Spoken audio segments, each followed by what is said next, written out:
Okay, so this is the last video about factoring, where we're dealing with factoring by grouping. So factoring by grouping. What to do with this is basically you have 4 terms. That's how you know you're going to group them. There's 1, 2, 3, 4 terms. So you have to group them into 2 binomials. So this is ready to go because 8 and 4 have common factors. So we just go ahead and group them like this. So 8x cubed plus 4x squared. Put a parenthesis to show you are grouping them. Now the most important part of this problem, this kind of factoring, is to put a plus here because you're grouping them and you are not changing anything. You're not trying to get rid of anything. It's just putting parentheses and grouping them so that the expression here is same thing as the expression you started out with. The exactly same thing. The same. If you don't put a plus here, if that plus is not there, it's going to look as if you're multiplying them. You want to avoid that. You don't want to do that. Okay, you have to put a plus to show you're just grouping them. All right, so having done that, we're just going to look for GCF. This is like binomial factoring that we did before. So if you are not sure, I'll go look for the factoring binomials. So I'm just going to go ahead and take out the common factor between this. That will be 4x squared. And that will be 2x plus 1. Okay, like if you are not sure, go back to how to factor binomials. Okay, there's a negative 6 and 3. So I can take out a leading negative. All right. Plus, and then there's a negative 3 that can come out. Okay, and then that will be 2x plus 1. Notice that this is going to change. Let me highlight it. This sign was minus here. There's a plus here. The reason is because we took out a negative. Whenever you take out a negative, the sign has to change because that's how you get back what you add at first. Because if you do negative 3 times 2x will give you negative 6x. And then negative 3 times plus 1 will give you negative 3, okay? So that's basically, you don't want to lose anything, you don't want to add anything. All right, so now you have a plus minus. You can just replace with a minus, okay? Like this. 4x squared, 2x plus 1, minus 3, 2x plus 1. I just changed to one sign, okay? Now, there's something that you need to learn in math. Sometimes it's not just a number or variable that is a GCF. You could also have a group that is a GCF. I have 2x plus 1 here. I also have 2x plus 1 on the other side right there. See, it's a common factor. 2x plus 1, 2x plus 1. So what do we do with common factor? We take it out. So we take it out like this. Oops, that's not what I want to take out. Take it out like 2x plus 1 is common. If it comes out from there, you're going to have only 4x squared left. 4x squared. And then minus 3 left. That 3 is what's left. You put them together.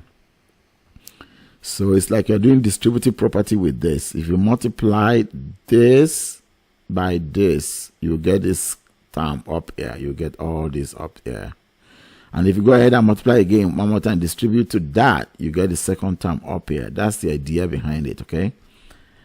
All right, so basically we've done factoring. So all of this problem, like 8x cubed plus 4x squared minus 6x minus 3 is basically 2x plus 1 times 4x squared minus 3. Okay, here's another example. All right. In this case, we discovered that actually we cannot go ahead and group. We have to always look for any GCF. We did not take out the GCF here and the first one because if you look at 8 and 4 and 6 and 3, there is no common factor, okay? But if you look at this one, you have a 40 a 16, a 320, and 128. Well, if you use your calculator to divide this, you will find that 8 is actually a common factor. 8 can go to all of them. So we're going to take out that 8 first. So 8 times what makes 40? That's 8 times 5 for 5x cubed minus 2x squared. 320 will be 40x and then plus 16. 8 times 16 is 128. And now what we're going to do is to group what's inside, okay? Now watch what I'm going to do. I see a 5 and a 2. I don't want to group them because you don't have any GCF, but I can group the 5x. I like them in blue. This 5x cubed, I can group with the 40x because they have a common factor of 8. Okay, so I'm going to go ahead and group those first. So there's going to be 8 on the outside, and it's going to be 5x cubed minus 40x. I group those.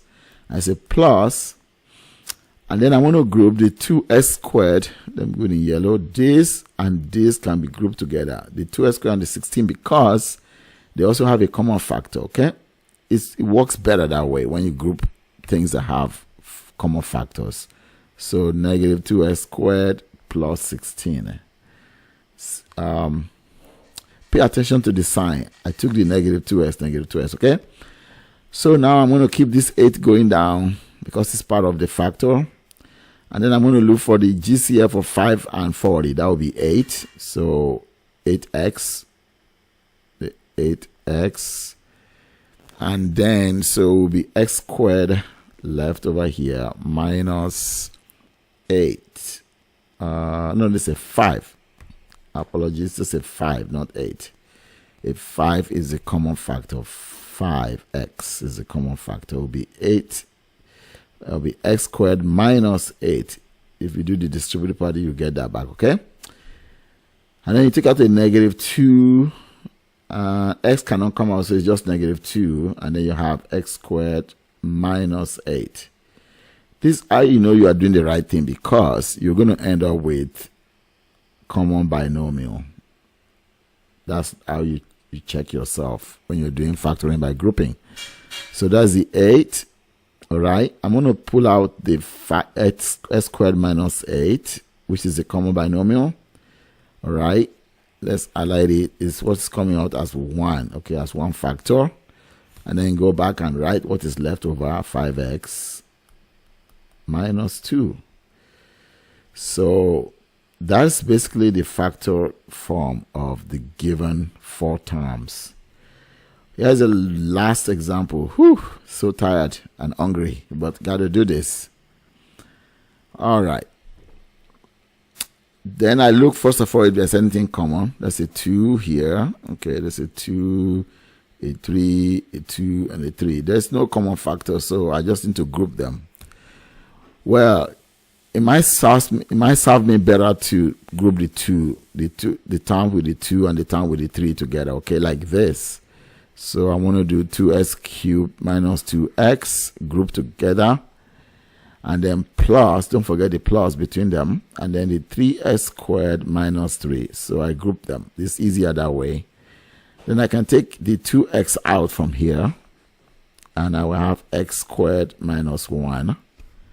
I can take the 3 out from there, and I will have s squared minus 1. Now I'm going to pull out the binomial, right? S squared minus 1, and I write 2x plus 3 that is left. But hold on. We have s squared minus 1. We already learned how to do factoring of difference of squares. So we need to go ahead and factor that. We need to factor this x squared minus 1. So that will be x minus 1, x plus 1, 2x plus 3. So sometimes you may end up with some factor that need factoring some more. That's just the idea for this example. So if you need more factoring, go ahead and do that.